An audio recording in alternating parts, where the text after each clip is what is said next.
So something I get asked a lot about VFX is what exactly makes a VFX shot more difficult and usually therefore more expensive. This usually comes from like producers, DPs, directors that don't really know exactly how VFX works and want to know what they are doing on set, especially if they don't have like a VFX supervisor with them on set.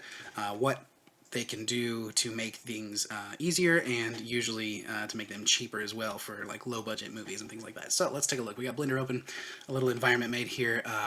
This is a side view of our camera and this is the top view of our camera. We're just going to talk a little bit about like the main things that sort of make a VFX shot more difficult, and the number one thing is camera movement. When you do VFX, obviously you want it to look real. You want it to feel like it's part of the scene. So camera movement is usually encouraged.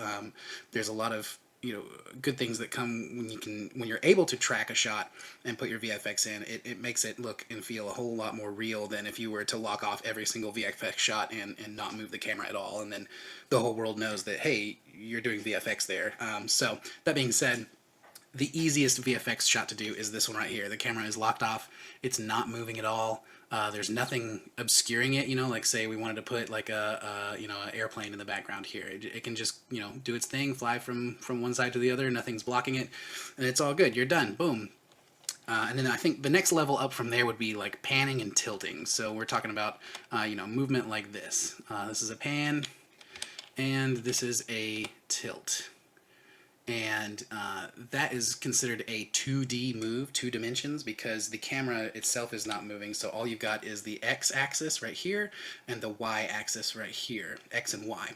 So what you can do with that is the VFX artist is able to grab points of contrast here, like these trees, these buildings back here and stuff. They can pick one of those points, or essentially one of those pixels, and follow it as it moves across the screen. So as you're doing your pan, you can track the tree and say, okay, this is where it moves to, and figure out what the camera is doing and steal that data to then apply to the VFX element.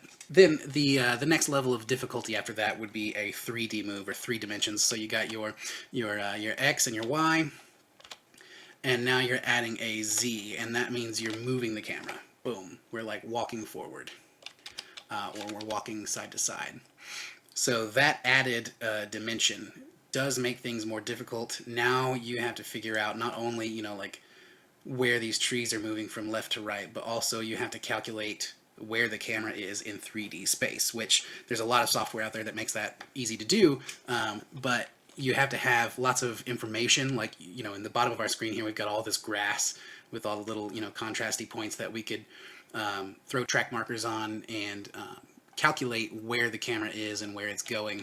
So, a shot like this, it's not too bad. You can figure out, the data there and create your 3D move and then put your VFX in, and all should be happy. Now, so that's, kind of your basic level 1, 2, and 3. You got locked off, you've got a 2D move, like a pan and a tilt, and then you've got a 3D move. Now, those were all pretty easy because we're on a 21mm lens.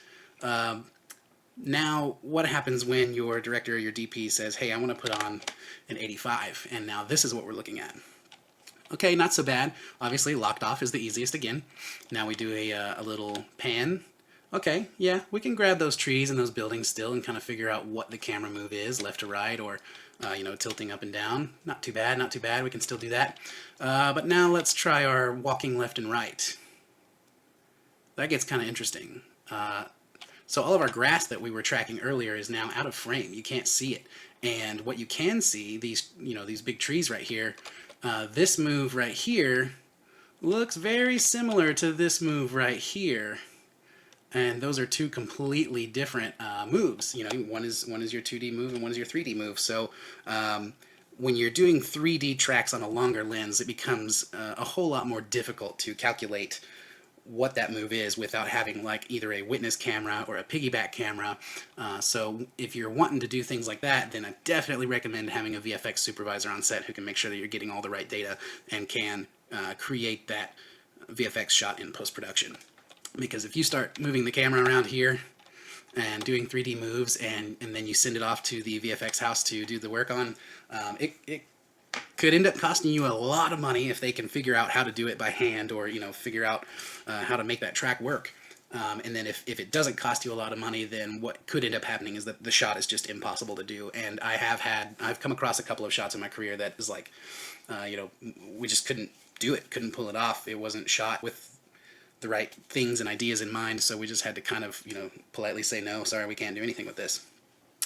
All right, so there's that. Now, the next thing that sort of makes VFX shots easy or more difficult and more expensive is when you have obstructions.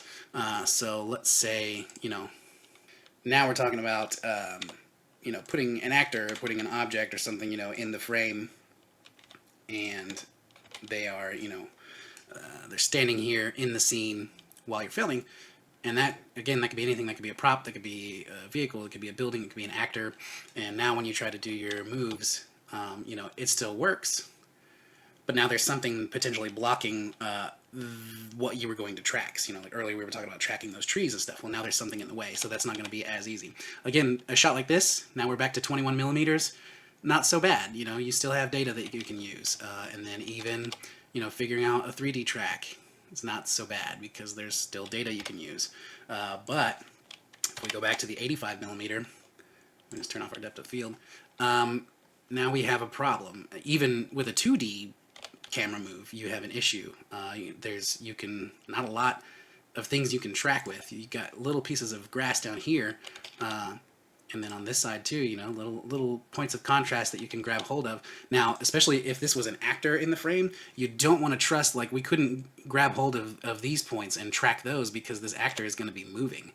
Even if they're trying to hold very still as they're breathing, they're going to move a little bit, and that's going to throw off your track. So you can't track an actor or necessarily any object that's in the frame. You have to track these objects that don't move.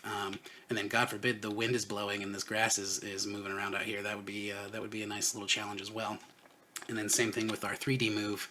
Not a lot to work with. So that becomes a very difficult, very expensive shot, especially if all you have to rely on is what's in the frame here. Now, again, if you're using a witness camera or like a piggyback camera, hey, we can figure that out, especially if you did it right and you've listened to your VFX supervisor. So that's sort of variable number 2. The first variable is what kind of camera move and what kind of lens, and then variable number 2 is what is obstructing our view. And now the other thing about obstruction too is if we were going to put our airplane in the sky back here again and we have this obstruction, now we have to go roto that out as well, rotoscope it or mask it, if you're using After Effects, and we have to basically cut this thing out so that we can put the airplane behind it and then layer that obstruction back on top. So you make like a little sandwich so that your VFX goes in the proper place that it would in the world. So rotoscoping is another consideration when you have obstructions.